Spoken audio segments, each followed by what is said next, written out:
saya Lindin Herlina, calon guru penggerak Angkatan 4 Kabupaten Ciamis.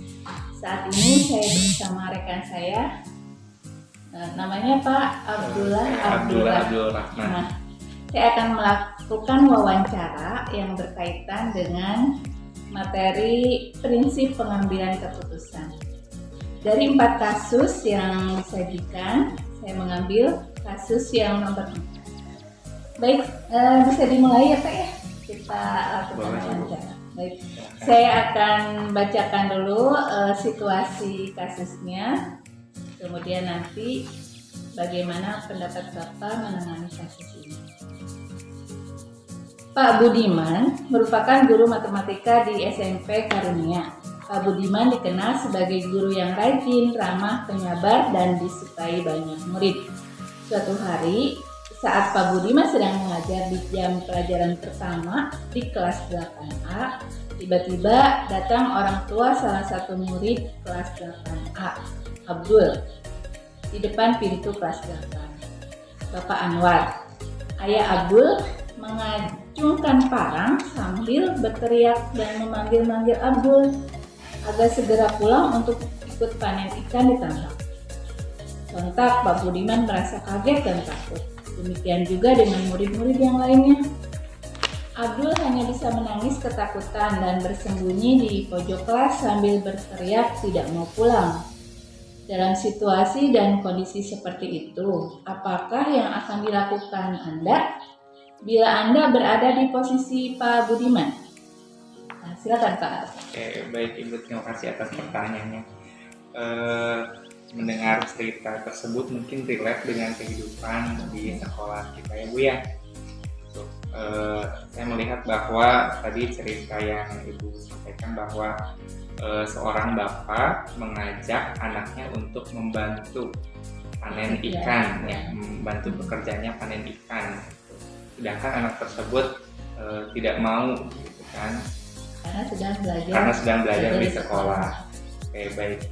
Melihat kasus atau masalah yang tadi, ini bisa dilihat dari banyak perspektif sebenarnya ya.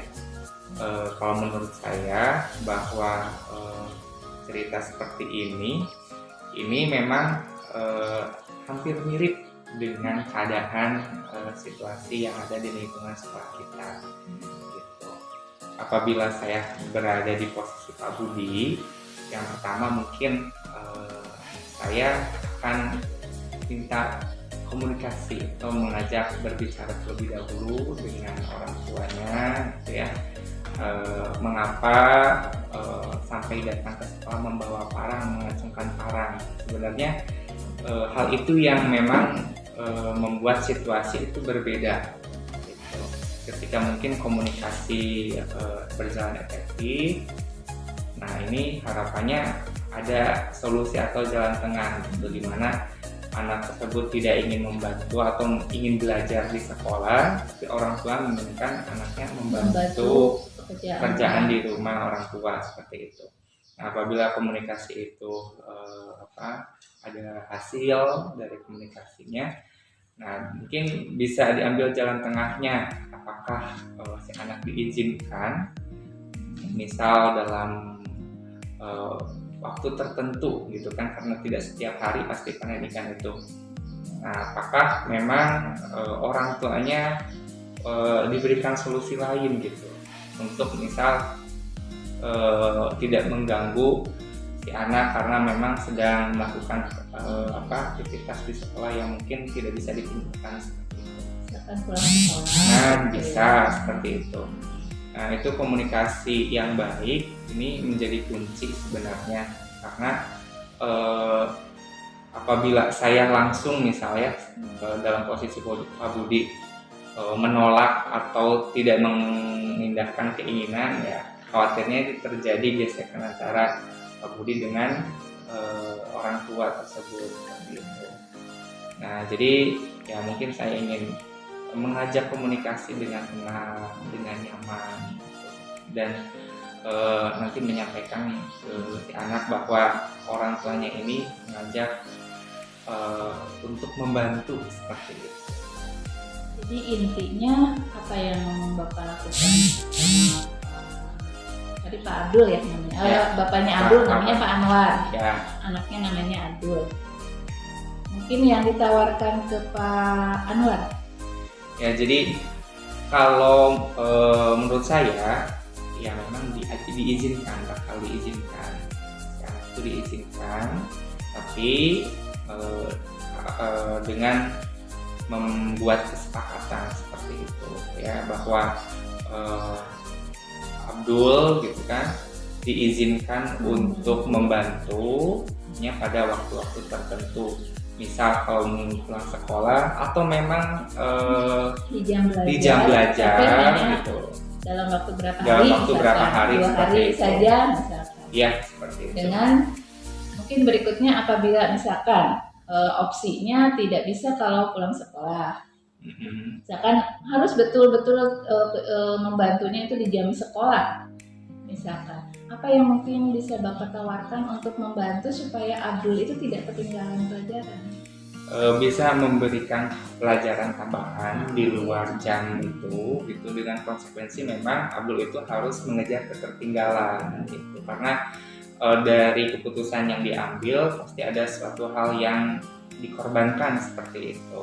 Nah, jadi orang tuanya pun harus bekerja sama memantau Abdul untuk mengejar ketertinggalan tersebut. Jadi sama-sama bertanggung jawab gitu.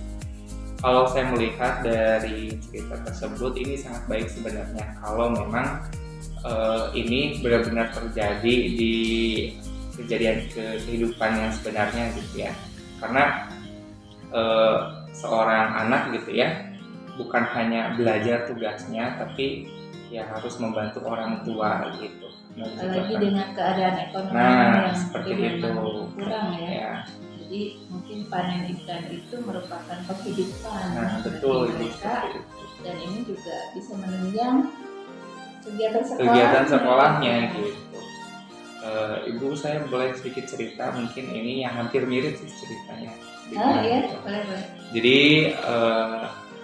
beberapa tahun kebelakang gitu kan, ada orang tua yang datang bersama anaknya gitu kan. Di situ dari awal sudah menyampaikan bahwa anak saya misal ini sekolah di sini, tapi dalam keadaan tertentu, misal panen padi seperti itu. Nah, ini minta diizinkan untuk membantu. Gitu. Kalau ini dari awal ya? Ya, dari awal sudah minta izin atau ya minta ada waktu anak tetap bisa membantu orang tua sekolah gitu. Iya, gitu. Nah, di situ saya memang awalnya sedikit bingung gitu ya, tapi ketika melihat keadaan status sosial ekonominya gitu kan, karena di lingkungan sekolah kita kan mayoritas ini menengah ke bawah seperti itu, keluarga sederhana yang mana mereka menjadi petani pun buruh tani seperti itu, bukan mengolah sawah sendiri, milik sendiri. Jadi di situ saya melihat bahwa ketika anak membantu orang tua, berarti sama-sama mereka juga memperjuangkan pendidikannya seperti itu. Karena dari mana lagi mungkin gitu ya sumber penghasilan untuk ekonomi yang menunjang ke pendidikannya seperti itu. Cukup mungkin ya Pak, terima kasih sekali Bapak sudah memberikan tanggapan atas kasus ini. Jadi solusinya adalah bahwa Abdul diizinkan membantu orang tua, tapi dengan catatan belajarnya tidak ketinggalan. Ya, seperti itu. Dan guru memfasilitasi untuk membantu Abdul untuk supaya tidak ketinggalan. Ya, seperti itu. Mungkin kalau menjadi orang tuanya Abdul ini sesuatu yang melegakan mungkin ya. Ya, karena mungkin ada yang bisa membantu ya, karena ya itu ada sumber penghasilan. Ya, seperti itu. Terima kasih Pak atas waktunya. Baik, itu wawancara saya dengan Pak Abdullah. Assalamualaikum warahmatullahi wabarakatuh.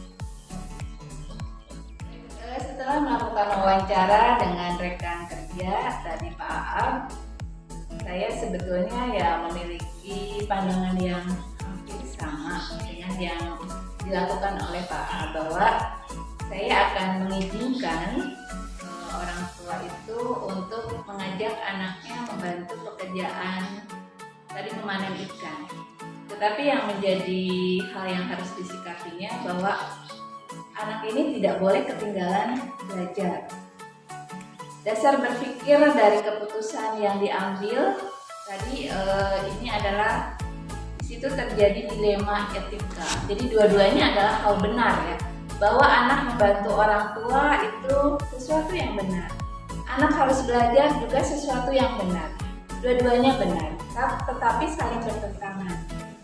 Nah, menghadapi dilema seperti ini, ya mungkin ada opsi kebijaksanaan di sini, bahwa tidak serta-merta kita melarang gitu ya orang tua untuk mengajak anaknya membantu orang tua, karena kalau kita lihat dengan kehidupan tingkat ekonomi yang ya dikatakanlah sederhana menengah ke bawah, pekerjaan mereka itu adalah penghidupannya, dan tanpa bantuan anak mungkin ini begitu berat gitu bagi orang tua.